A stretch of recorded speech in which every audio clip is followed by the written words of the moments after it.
Hello everyone, সবাই কেমন আছো? আমি অনেক ভালো আছি। আর সৌমিস কিচেনে সবাইকে অনেক স্বাগত। আজকে আমি আপনাদের সাথে তেল ছাড়া একদম দুর্দান্ত স্বাদের একটা চিকেনের রেসিপি করে দেখাবো। আশা করছি আপনাদের সবার খুব ভালো লাগবে। তো দেখুন, প্রথমে আমি এখানে নিয়ে নিয়েছি বোনলেস চিকেন। এখানে আমাদের বোনলেস চিকেন লাগবে। এরপরে আমি এখানে নিয়ে নিয়েছি গোলমরিচ, আর গোলমরিচটাকে আমি একটু গুঁড়ো করে নেব। গোলমরিচটা গুঁড়ো করা হয়ে গেলে এরপরে আমি এখানে নিয়ে নিচ্ছি এক টুকরো আদা। এখানে আমি নিয়ে নিচ্ছি 6 থেকে 7 টুকরো রসুনের কোয়া আর 4টে কাঁচা লঙ্কা। এরপর আমি এটাকে একটু থেতো করে নেব। তো যতক্ষণ আমি এটা থেতো করছি ততক্ষণ আপনারা আমার চ্যানেলে নতুন হয়ে থাকলে তাহলে প্লিজ আমার চ্যানেলকে সাবস্ক্রাইব করে দেবেন। আর আমার রেসিপি আপনাদের ভালো লাগলে অবশ্যই লাইক, কমেন্ট আর শেয়ার করতে ভুলবেন না। আর প্লিজ কমেন্ট করে জানাবেন যে আপনাদের কেমন লাগলো। তো দেখুন, থেতো করা হয়ে গেলে এরপরে আমি গ্যাসের উপরে প্যান বসিয়ে দিয়েছি, আর তার মধ্যে আমি চিকেনটা দিয়ে এরপরে আমি ওর মধ্যে দিয়ে দিয়েছি জলটা দিয়ে এরপরে আমি যেই মশলাটাকে থেতো করে নিয়েছিলাম সেই মশলাটা দিয়ে দেব।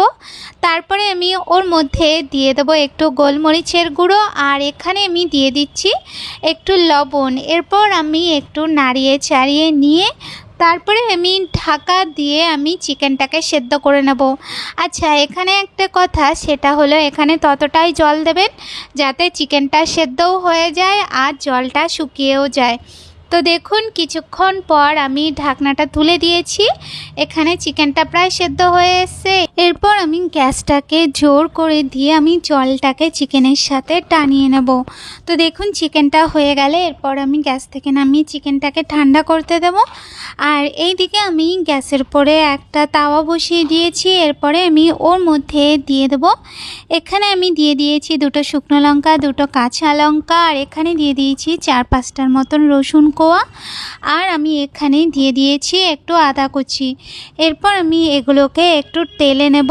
যখন এইগুলোর কালার চেঞ্জ হয়ে যাবে তখন আমি গ্যাসের থেকে নামিয়ে এরপর এই মশলাটাকে বেটে নিতে হবে। আর এই দিকে আমি নিয়ে নিয়েছি একটা পেঁয়াজটাকে আমি পাতলা পাতলা করে কুচি করে নেব। এখানে আমি একটা পেঁয়াজ ইউজ করছি। আপনারা যেমন পেঁয়াজ খেতে পছন্দ করেন একটার বদলে 2টোও দিয়ে দিতে পারেন। তো দেখুন, এখানে পেঁয়াজটা কাটা হয়ে গেছে। এরপরে আমি যেই চিকেনটাকে ঠান্ডা করতে রেখেছিলাম সেই চিকেনটাকে এইভাবে হাত দিয়ে একটু ম্যাশ করে এইভাবে করে নিতে হবে। ওর মধ্যে যদি কোনো হাড় টাড় থাকে তাহলে সেটাকে আমি বাদ দিয়ে দেবো। তো দেখুন, এখানে চিকেনটা আমার ভালো করে একটু ছাড়ানো হয়ে গেছে।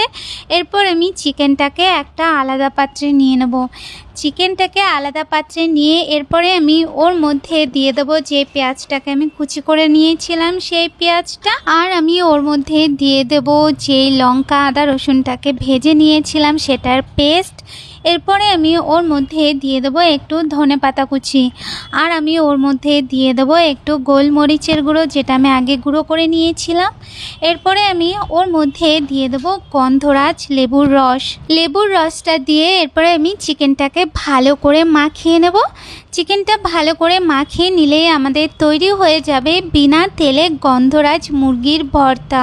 তো রেসিপিটা আপনারা গরম ভাতের সাথে মেইন ডিশ অথবা সাইড ডিশ হিসাবে ইউজ করতে পারেন। রেসিপিটা কিন্তু অবশ্যই ট্রাই করবেন, সবার খুব ভালো লাগবে। রেসিপিটা ভালো লাগলে অবশ্যই লাইক, কমেন্ট করতে ভুলবেন না। সবাই ভালো থাকবেন, দেখা হচ্ছে নতুন রেসিপির সাথে। ধন্যবাদ।